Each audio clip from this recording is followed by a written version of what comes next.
Hello everyone, Ryan here. So, 16 Stone by Bush. That's right, the band Bush. Not George Bush Jr., not George Bush Sr. Band Bush. Of course, happen to be fortunate enough to still own my cassette copy of the album 16 Stone.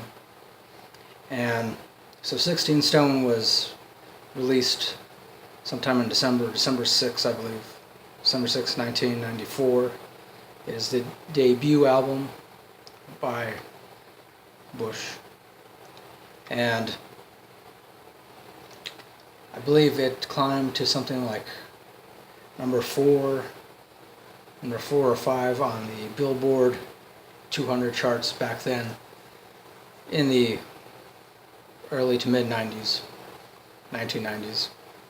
And for me, this is one of the bands that kind of opened the doors to the world of rock music for me.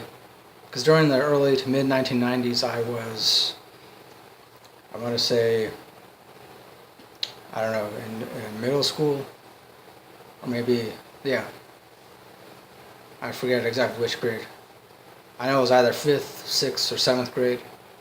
No, not 7th, 5th or 6th grade. Or no. Might have been earlier than that. Alright. I gotta try to extract, I gotta search that part of my brain for those memories, but I do remember essentially I remember when I was about, I want to say 11 or 12, an older cousin of mine, an older female cousin of mine, she first introduced me to the music of Bush.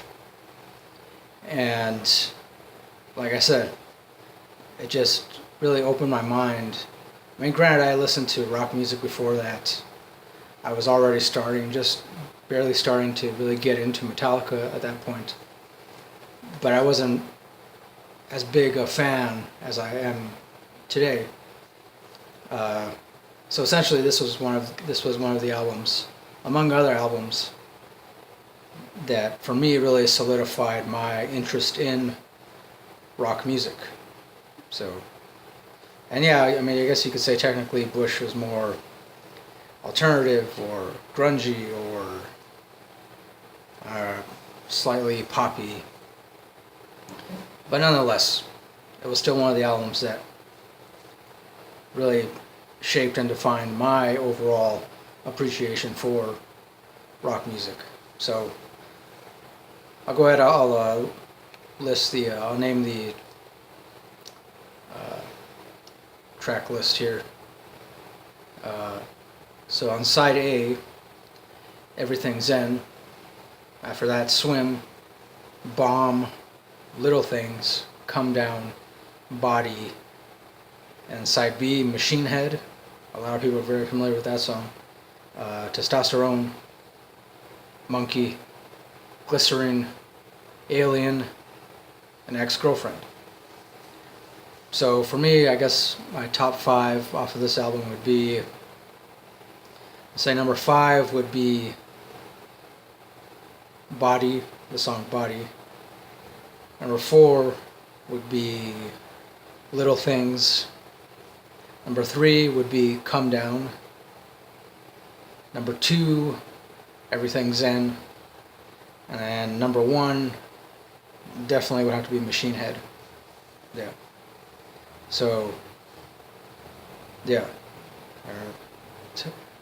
And I guess I should mention that as a musician, since I play guitar, I used to play in a cover band. One of the songs we covered by Bush was the song Comedown. If you haven't heard it, I do recommend looking it up, giving it a listen. Of course, it starts with a very familiar bass line. The chorus is just, I believe, it goes along the lines of, I don't want to come back down from this cloud. Something along those lines. I'm not a singer, by the way. I've tried a handful of times to sing, to learn how to sing. Yeah, I'm much more interested in playing guitar than singing. But yeah, that song Comedown, and I also like the music video for it. I believe most of their videos are still up on YouTube, although I haven't really checked it for a while. But if I can find them, then I'll link some of them down below. I'll try to link the video for Comedown and also for Machinehead. Of course, again, I know a lot of people are familiar with that song, Machinehead. You know, got a machine head, better than the rest, or red. One thing I will say that another thing that I do like about Bush was Gavin Rossdale's lyrics. Very interesting, poetic kind of lyrics. And I mean, I remember when being at school, and me and my friends would talk about some of the lyrics for songs like, you know, Everything Zen and Comedown or Machinehead or even Glycerin. And of course, I mean, at the time we were all like prepubescent kids, and we still had a lot more life left to experience, but that still didn't stop us from trying to decipher and interpret Gavin Rossdale's lyrics. Of course, eventually for me, every song on this album took on a whole new meaning pretty much by the time I was already in my 20s. And for instance, the first song, Everything Zen, to me, I don't to me, I interpret the lyrics as like everything is Zen, meaning everything and anything that we experience in life can be considered to be Zen. And Zen itself is mostly about, I guess you could say, living in the moment, experiencing the moment, appreciating each moment for what it is. It doesn't mean that we have to agree with what's happening in that moment. But if nothing else, I guess it does mean that we should learn to appreciate it, at the very least appreciate it for the fact that each moment provides some kind of learning experience overall. And I don't know, that's how I interpret the lyrics, you know. So overall, I'd say I give, on a scale of 4 metal horns to 5 metal horns, I do give this album 16 stone. A solid 5 metal horns, definitely. Even though, granted, I know a lot of people don't consider Bush to be a metal band, but they have elements of that. You know, there's no denying that. There's elements of metal, rock, hard rock, other genres and subgenres of rock. You know.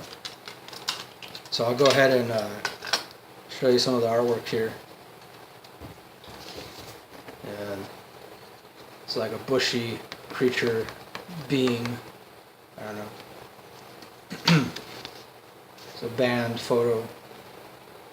Band members. Yeah.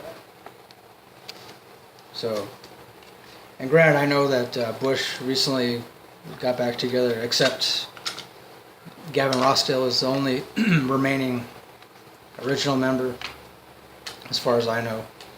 I have listened to the last album that they put out recently, and it was okay. I didn't really like it that much, but I'll review that in a later video. So yeah, that'll do it for this album review. Thanks for watching. As always, until next time, keep it real, keep on rocking. Peace.